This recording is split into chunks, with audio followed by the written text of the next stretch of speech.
The year was 1922. The jazz age was in full swing, bootleggers ruled the underground, flappers ruled the dance floor, and America, fresh from the ravages of war, was embracing a new era of excess, energy, and liberation. But in the quiet, conservative town of New Brunswick, New Jersey, that roaring spirit was suddenly pierced by a grim and grisly discovery that would seize the nation's attention like no tabloid scandal ever had. One chilly September morning, beneath the spreading limbs of a crabapple tree on an isolated farm lane, two lifeless bodies were found, stiff, side by side, and eerily posed. The victims: a well-respected Episcopal priest, Reverend Edward Wheeler Hall, and a vivacious church choir singer, Eleanor Mills. Their positions were strangely peaceful, but the scene was anything but. Eleanor's throat had been slashed so savagely that her head was nearly severed from her body. Edward had been shot in the head. Strewn between them were pages of love letters, stained with blood and exposed to the elements, like tragic confessions laid bare for the world to judge. But what transformed this double murder into a cultural firestorm was what lay beneath the surface, not just the brutality, but the implications. Reverend Hall was a married man. So was Eleanor. But not to each other. Their illicit love affair had been whispered about, but now it had been violently exposed, and the nation was enthralled. Suddenly, New Brunswick wasn't just a quiet church town. It was the epicenter of America's most scandalous mystery. Newspapers couldn't print fast enough. Reporters camped outside the Hall household. Theories flew, reputations shattered, and as suspicions turned toward the wealthy and powerful, the line between truth and theater blurred. The headlines screamed in bold type, "Who killed Reverend Hall and Mrs. Mills?" But perhaps the more haunting question, still hanging in the air after all these years, is, why was justice never served? Because even now, more than a century later, this is a mystery with no verdict, only shadows. Welcome back to The Crime Keeper, your weekly descent into the crimes time tried to forget, but we refuse to. Each episode, we unearth the mysteries that once left the world breathless, the stories buried beneath headlines and hushed tones. Today, we journey back to the glittering yet deceptive glamour of the 1920s, the Jazz Age. A time when America was dancing to the rhythm of swing bands and living fast under the shadow of prohibition. It was the era of smoky speakeasies, backroom deals, and social revolutions, but also of quiet hypocrisies and dark secrets tucked behind velvet curtains. While much of the country was caught up in the roaring energy of newfound freedom, a storm was brewing in the unassuming town of New Brunswick, New Jersey. What looked like a sleepy community, with its white picket churches and Sunday hymns, would soon become the setting for one of the most salacious, twisted, and tragic tales in American true crime history. This wasn't just a double murder, it was an unraveling of moral facades. The Hall Mills case was a raw and uncomfortable exposé of human passion, religious respectability, and social privilege colliding in the most violent way possible. A priest, revered by his congregation. A choir singer, known for her voice and vibrancy. Their secret love would be their undoing, but it was the way the justice system handled, or mishandled, their deaths that revealed something even darker. Newspapers couldn't get enough. Photographers elbowed one another for shots of the grieving widow. Journalists sensationalized every shred of gossip. Neighbors whispered in fear or fascination. And through it all, the truth became more elusive, buried under sensational headlines and courtroom theatrics. The Hall Mills murder isn't just a historical curiosity. It's a chilling reflection of an age struggling with modernity, morality, and media obsession. A tale that reminds us that justice isn't always blind, it's often bought, silenced, or distracted. So buckle in. Because what you're about to hear is a story of lust, lies, privilege, and power, and how a century later, we're still haunted by the unanswered question: who really killed Reverend Hall and Eleanor Mills? It was the morning of September 16, 1922, when the tranquility of Somerset County, New Jersey, was shattered by a discovery so gruesome, it would haunt the public imagination for generations. There, lying beneath a crabapple tree on a secluded stretch of farmland known as DeRuss's Lane, were the bodies of Edward Wheeler Hall and Eleanor Reinhard Mills, positioned side by side, as if in eternal rest. But this was no peaceful passing. Edward Hall, a respected Episcopal priest known for his charm, eloquence, and community involvement, was admired by his congregation. He was a fixture in the lives of many, approachable, spiritual, and seemingly moral. Eleanor Mills, a vivacious and talented choir singer at the very same church, was known for her expressive voice and warm presence. She was married to the church's sexton, a humble and quiet man. Hall, meanwhile, was married to a woman of means, a woman with power, influence, and, as it would later emerge, a potential motive. Their corpses told a story soaked in blood and tragedy. Reverend Hall had been shot once in the head. Eleanor's fate was even more savage. Her throat had been slashed so deeply that her head was nearly severed, her tongue cut out in what some would speculate was a symbolic act of silencing her.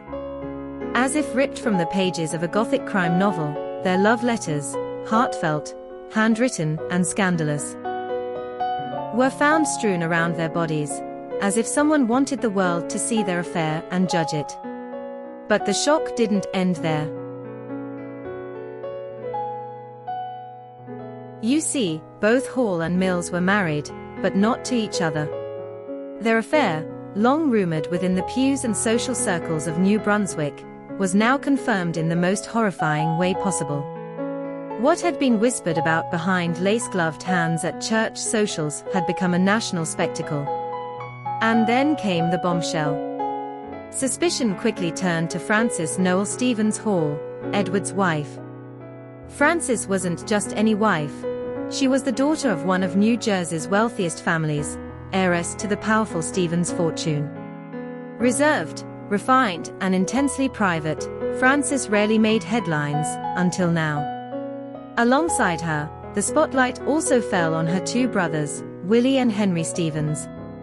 All three suddenly found themselves under the glaring scrutiny of law enforcement and an increasingly rabid press. The working theory: jealousy, rage, a murder born of betrayal, pride, and wounded honor. The idea that a woman scorned, and a family embarrassed, might take justice into their own hands became a tantalizing narrative that newspapers eagerly amplified. But was it true? Or was this simply a convenient story served to a public desperate for drama? But when it came time to prove the case, the foundation began to crack. The evidence: shaky, fragmented, and in many ways, embarrassingly weak. The initial crime scene was a forensic disaster. Curious onlookers had already trampled through it long before the authorities arrived, contaminating what little physical evidence might have offered clarity. Souvenir hunters pocketed everything from shell casings to scraps of paper. The local police, unequipped and overwhelmed, had no real procedures in place for handling such a brutal and high-profile crime. Witnesses emerged, yes, but most were eccentric at best, and untrustworthy at worst. One claimed to have seen shadowy figures near the scene. Another described a woman in black fleeing through the trees. Their stories shifted, faltered, or fell apart under cross-examination. Alibis offered by the accused. Convenient. Too convenient. Frances Hall and her brothers insisted they had spent the evening at home, reading or playing cards. But there were no unbiased witnesses to confirm those claims, just a tightly controlled household resistant to scrutiny. Still, the public wanted blood. The press was relentless, turning the investigation into a twisted form of theater. Day after day, headlines blared scandalous accusations and courtroom gossip, fueling public obsession.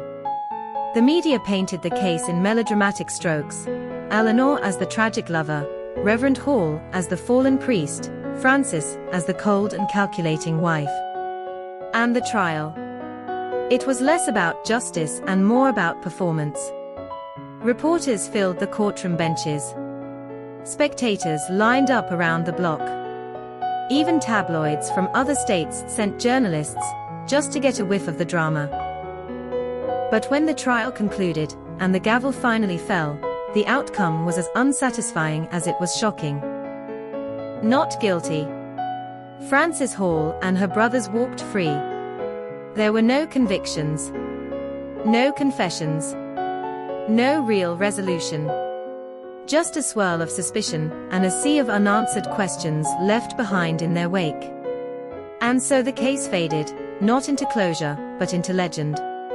A century has passed, yet the question remains: who really killed Edward Hall and Eleanor Mills? Was it a crime of passion, revenge, or something more sinister still? The truth, still buried, somewhere beneath the crabapple tree. Drop the next paragraph when you're ready. The Hall Mills case isn't just a tale of two tragic deaths. It's a haunting reflection of how justice can be derailed.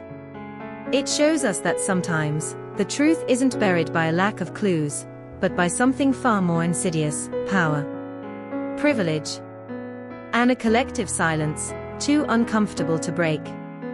This wasn't just a crime scene under a crabapple tree. It was a stage set for America's growing obsession with scandal, and a mirror to the moral contradictions of the Roaring Twenties.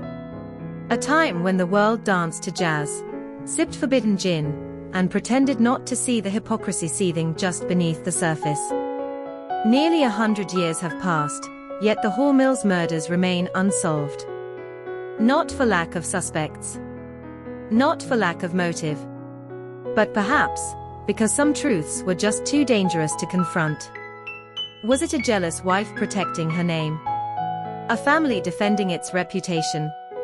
Or was the whole narrative, a love affair, a murder, and a trial, just a mask to distract us from the real story? Even today, this case whispers from the margins of dusty court records and fading newsprint, asking us to look again. To question. To wonder. Because the 1920s may be history, but the secrets it kept, they are very much alive. So, if these unsolved chapters of the past spark your curiosity, we invite you to join us. Hit that subscribe button, become part of our growing community of truth seekers, and help us shine a light on the cold cases history tried to forget. Here at The Crime Keeper, the past isn't just preserved, it's pursued. Until next time, stay curious, stay sharp, and above all, keep digging.